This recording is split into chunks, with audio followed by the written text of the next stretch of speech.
Anak yang sedang usia 5, 6, 7 tahun, sedang lucu-lucunya. Pernah nggak mikirkan, besok gimana kalau nggak ada beras? Pernah? Hari ini ada bubur di hadapannya, dia santap bubur dengan penuh kehusuan saat itu. Betul? Makanya kalau ingin belajar surga, belajar dari anak kecil. Makanya orang Bali mengatakan anak kecil adalah sumber sukacita. Anak kecil lagi bermain, umur 6, 7 tahun, lucu-lucunya, pernah nggak memasalahkan hari lalu? Nggak pernah. Jadwalnya ulin we. Makanya mohon maaf ya, saya menyitir salah satu pernyataan dalam Alkitab. Di situ dikatakan, kamu tidak akan pernah bisa merasakan kerajaan surga kecuali kamu sudah bisa menjadi anak kecil kembali. Jadi kerajaan surga itu hanya bisa dinikmati kalau kita sudah menjadi anak kecil. Apa ciri anak kecil? 2, 1 polos, 2 lugu, dan apa adanya. Anak kecil berantem saat itu juga langsung pelukan dan main lagi, gak kayak kalian. Betul gak? Iya. 10 tahun habis berantem masih ingat aja terus. Makanya wajahnya kayak gini, bopeng-bopeng. Sebelah sini nih terutama. Sebelah ini gak beda. Iya. Jika perlu bersumpah, ya, jika saya mati nanti, jangan kau sentuh tubuhku.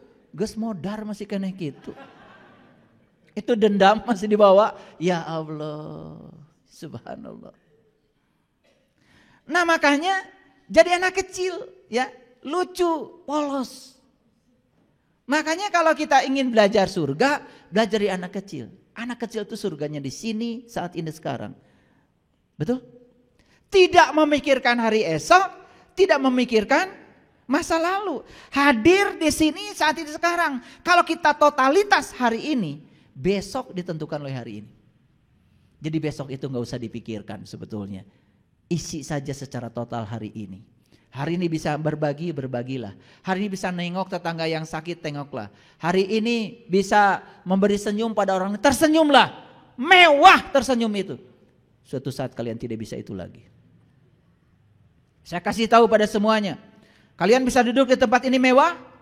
Mewah, karena besok-besok belum tentu bisa duduk seperti ini. Bisa nulis mewah? Mewah, karena besok-besok tidak mungkin bisa menggerakkan tangan ini lagi. Cuci tangan, merasakan air menyentuh tangan kita, mewah? Mewah, karena suatu saat air menyentuh tanganmu, kau tidak akan merasakan lagi dinginnya air. Jadi betapa banyak kemewahan yang diberikan semesta kepada kita, kita lupakan. Kenapa? Lagi cuci tangan, pikiran sudah di meja. Gitu maraneh mah. Punten ya, hayang nyiwit. Iya. Lagi makan, pikiran sudah di pasar. Betul? Itulah manusia. Dulu waktu gadis pengen cepat nikah. Membayangkan kehidupan dan pikiran anu nipu. Betul? Menikah teh raos mereunanya. Kulom teh duaan. Gitu. Begitu sudah nikah, pengen cerai. Kieu geuning karasana, kan gitu. Betul? Kayak gitu. Terus berburu ke depan. Katanya pengen piknik ke Bali. Dari rumah udah buru-buru, pakai baju buru-buru, sarapan buru-buru, barudak buru-buru, atuh hararese. Tuh, rek piknik naon juga gitu. Betul nggak? Celek tadi di mobil, begitu macet, tit, buru-buru, hayang buru-buru ke airport. Di airport teh, hayang buru-buru naik pesawat. Geus naik pesawat, hayang buru-buru enteup deui pesawat teh. Nepi teh ka Denpasar, hayang buru-buru naik bus. Naik bus teh hayang buru-buru ke hotel. Di hotel hayang buru-buru ke kutu. Di kutu hayang buru-buru ke Jimbaran. Terus wah hayang buru-buru. Rek iraha piknik nari maneh.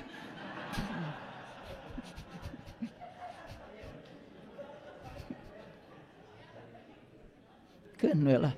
Cenah karasaeun. Terus saja ya, diri ini dibawa oleh pikiran ke masa depan. Tidak pernah hadir. Sugahan keur di mobil teh, gek teh calik. Alhamdulillah tiasa calik keneh. Begitu nyepang setir teh, alhamdulillah Gusti, abdi teh tiasa keneh nyepang setir. Hadir di situ saat itu, coba belajar hadir. Makanya kalau saya mau nyetir nggak buru-buru, jelek di mobil teh, alhamdulillah mewah sekali. Bisa duduk, bisa menggerakkan kaki mewah. Sepanjang perjalanan saya nikmati. Saya dari rumah tadi tidak pengen buru-buru nyampe di sini. Enggak. Saya nikmati perjalanan saya setel musik meditasi, saya setel lagu Ebit, saya nyanyi. Hadir aja di situ saat ini, ceceluwengan, sorangan.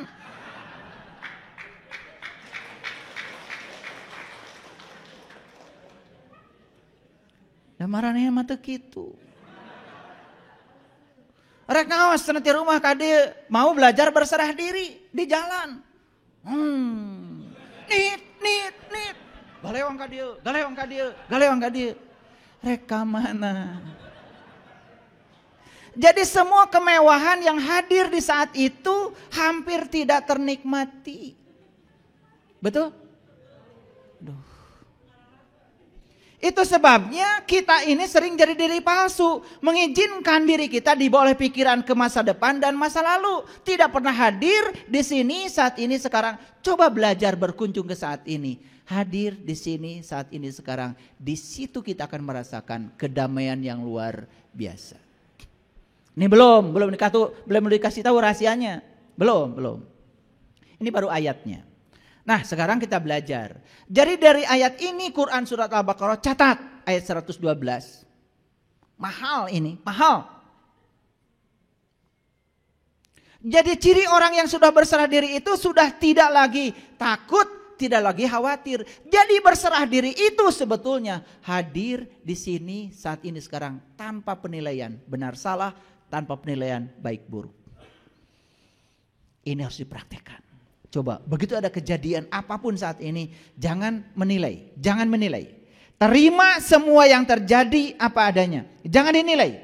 Begitu dinilai, kita akan memilih. Dan memilih itu mengambil yang kita sukai dan menendang jauh-jauh yang tidak kita sukai. Sepanjang hidupmu seperti itu, berarti kita masih melawan Allah. Sekarang pertanyaannya, adakah di semesta yang terjadi tanpa kehadirannya? Adakah di semesta yang terjadi tanpa kehendaknya? Kenapa kita selama ini masih mengambil ini dan menendang itu? Apa yang kita sukai kita ambil, kita cengkram. Apa yang kita tidak sukai kita jauh-jauh buang. Sepanjang hidupmu seperti itu, sepanjang itu pula kamu tidak akan pernah bahagia. Hadir di sini, saat ini, sekarang tanpa penilaian, tanpa penghakiman. Yakini semua yang terjadi karena ada kehadirannya. Itulah memahami kun fayakun. Kun fayakun, kehadirannya saja sudah cukup membuat sesuatu terjadi. Kalau dinilai oleh pikiran kita jadi benar salah, dinilai oleh pikiran kita jadi baik buruk, itulah pikiran. Padahal semua yang terjadi adalah kebenaran. Ketika kita bisa menerima kebenaran, itu yang namanya sabar. Jadi apa tuh kebenaran? Kebenaran adalah semua realitas hidup. Terima semua apa adanya, tanpa penilaian, tanpa penghakiman. Disitulah kita akan bisa berserah diri. Itulah Muslim tuh itu. Kenapa kalian selama ini marah? Karena kalian menilai. Yang dinilai belum tentu kebenaran, hanya benar salah menurut versimu sendiri. Betul? Saya tanya, ketika anak nakal, pasti kita akan bilang salah.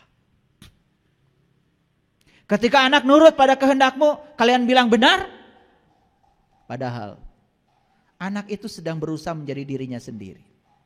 Ketika anak nurut pada perintahmu, siapa tahu malah justru itu sedang melanggar jati dirinya. Karena dia sedang menjadi orang tuanya, tidak sedang menjadi dirinya. Tapi otak kita mengatakan itu benar, karena dia nurut. Makanya doanya juga sing nurut, sing nurut. Gitu kalian. Budak teh kudu jadi indung bapana. Kalau begitu menghalangi keinginan semesta. Siapa tahu ya anak ini calon presiden. Indung bapana tukang tempe. Piraku anak kudu jadi tukang tempe. Bukan merendahkan tukang tempe. Tukang tempe itu mulia. Karena nenek kakek saya juga tukang tempe. Tapi saya tidak mau jadi tukang tempe. Makanya saya ada di sini. Karena nenek kakek saya walaupun nyuruh saya nyuci kedelai, nginjek-injek kedelai supaya kulumutnya itu coplot, bukan berarti nenek kakek saya ingin menjadikan saya tukang itu, tidak. Dan selalu kami diajarkan untuk menjadi diri sendiri.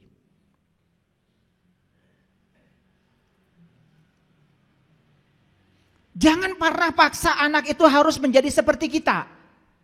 Karena apa? Siapa tahu anak disiapkan untuk menjadi lebih dari kita. Paham maksud saya?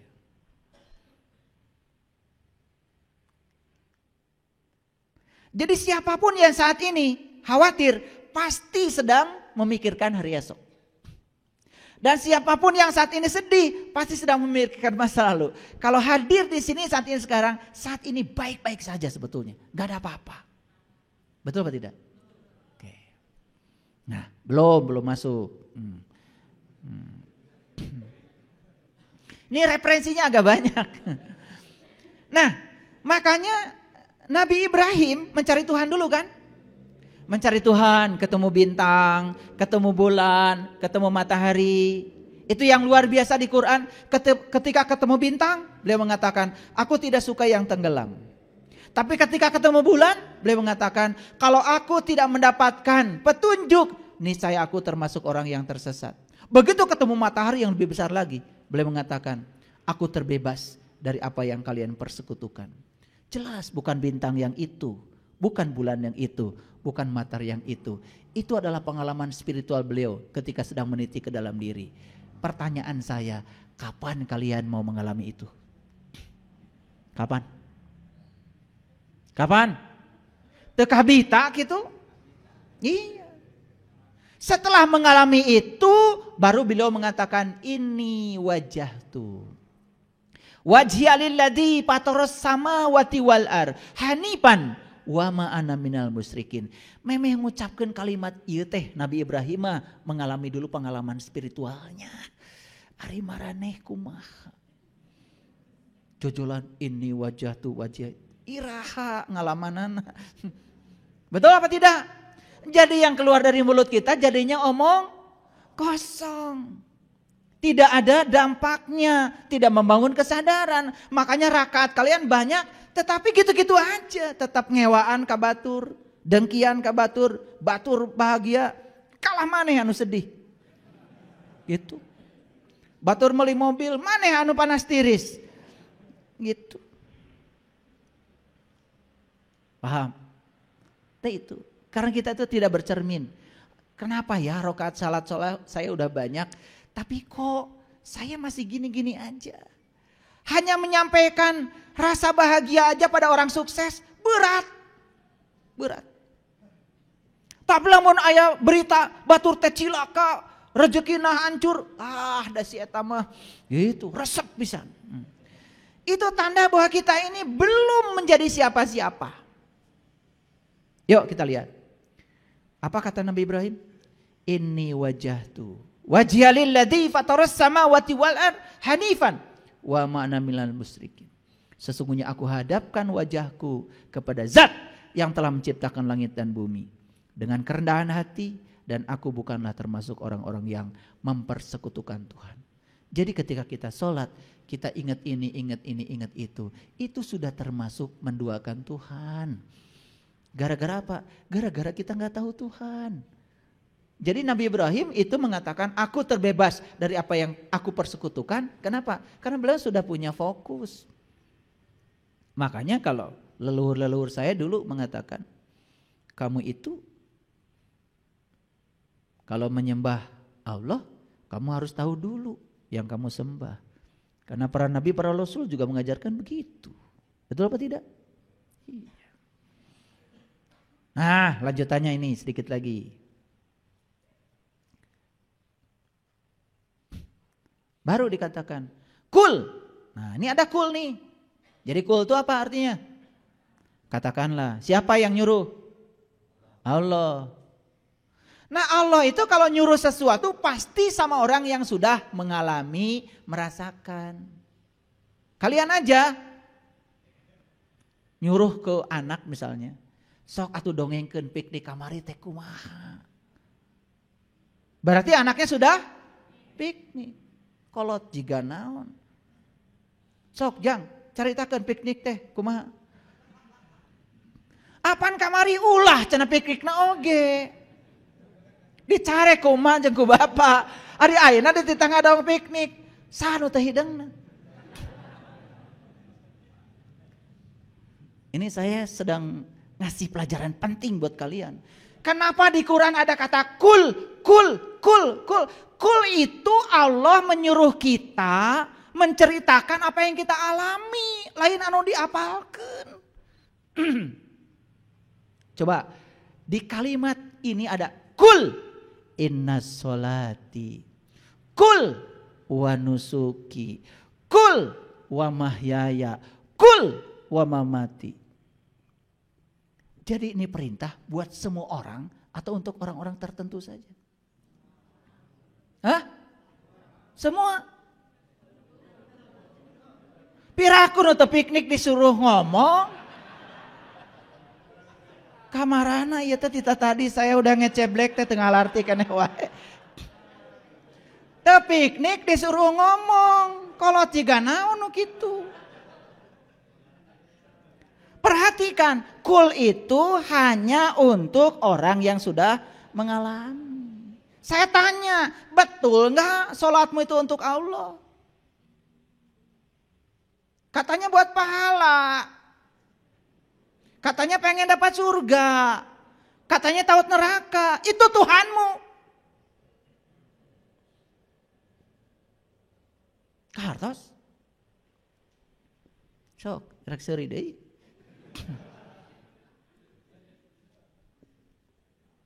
Betul nggak pengabdianmu itu untuk Allah? Bohong. Buktinya kamu masih mencari uang. Kalau kamu bekerja untuk Allah, sudah. Ya Allah, saya bekerja di tempat ini, saya yakin karena direncanakan olehmu. Dan saya bekerja di tempat ini karena engkau sedang memerankan aku untuk menjadi kepanjangan tanganmu. Menyampaikan cinta kasihmu pada semua orang yang butuh pelayanan keahlianku. Kerja aja. Dapat gaji?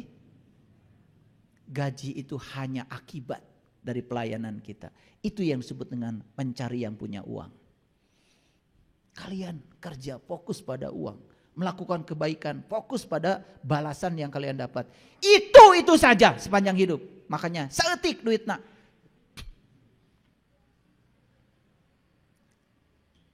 Hutang loba. Saya ngelihat ke sini karena yang sini kayaknya rada loba hutangnya. Kul.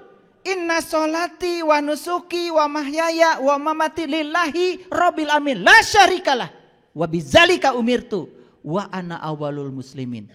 Inilah yang disebut dengan awal muslim itu. Jadi awal muslim itu manakala kita sudah menjalani sholat kita, ibadah kita seperti yang dikatakan Rabi'ah al-Adawiyah, ya Allah, jika aku sholat karena menghendaki surgamu, berikan saja surga itu pada orang-orang yang membutuhkannya.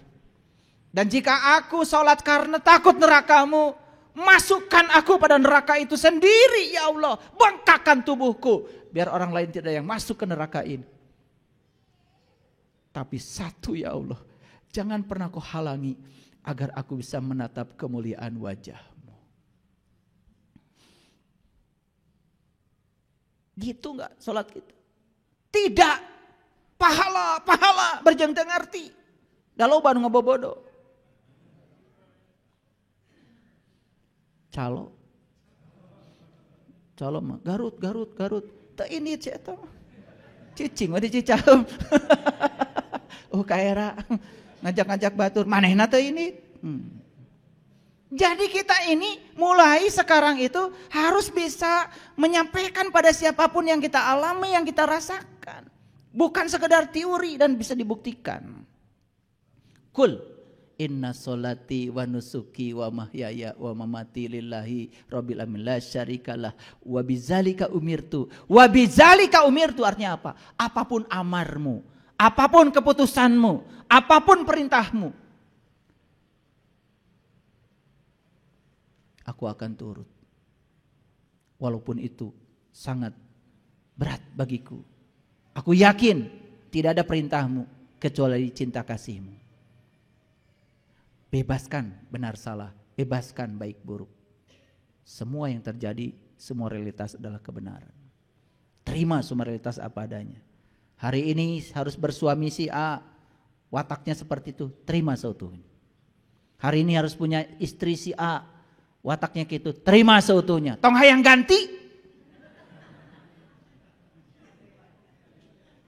Silahkan gak percaya sama saya, kamu ganti.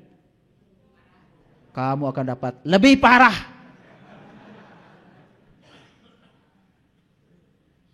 Itu remedial namanya. Ya, remedial itu namanya.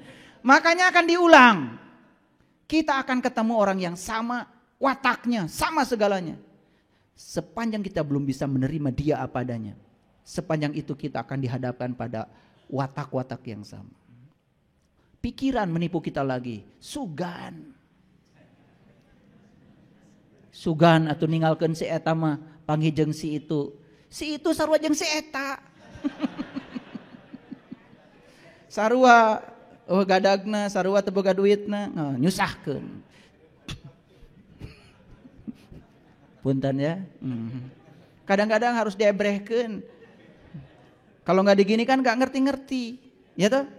Yang lucu itu kadang-kadang yang begini itu dilakukan oleh orang-orang yang mengataskan dirinya itu tokoh. Tidak cocok dengan pasangan, buang. Apa-apaan. Masih ngajarkan kesabaran pada orang lain. Masih ngajarkan Islam pada orang lain. Manusia macam apa? Gak tahu diri. Yang namanya pasangan itu kata Quran juga jelas. Azwaja itu pasangan. Pasangan mah kiri kanan. Gak pernah kalian beli sendal kanan-kanan. Gak pernah beli sendal kiri-kiri. Labuh. Betul apa tidak? Jadi azwaja itu pasangan. Pasangan kiri kanan. Beda. Tong hayang sarua. Sarua mau boga anak. Mun sarua mau boga anak.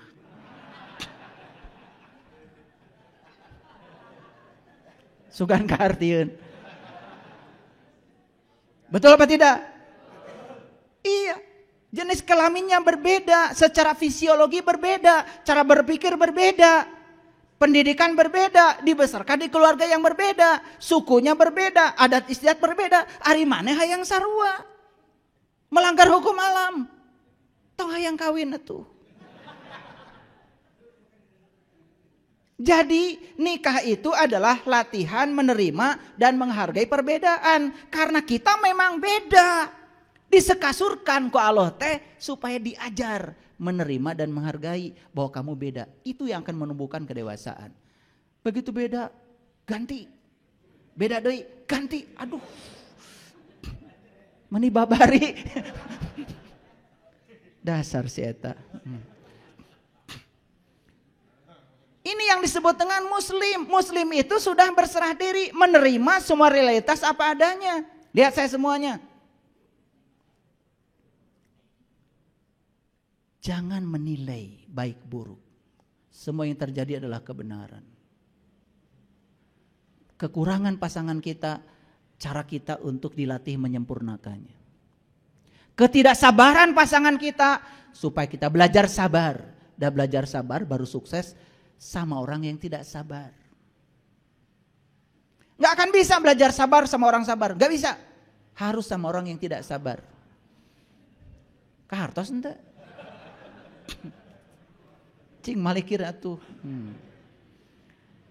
Kita tidak akan pernah bisa belajar diam sama orang yang diam.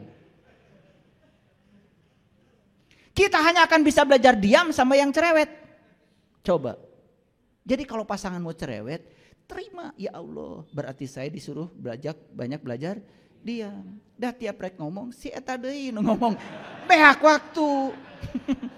Ngerti maksud saya?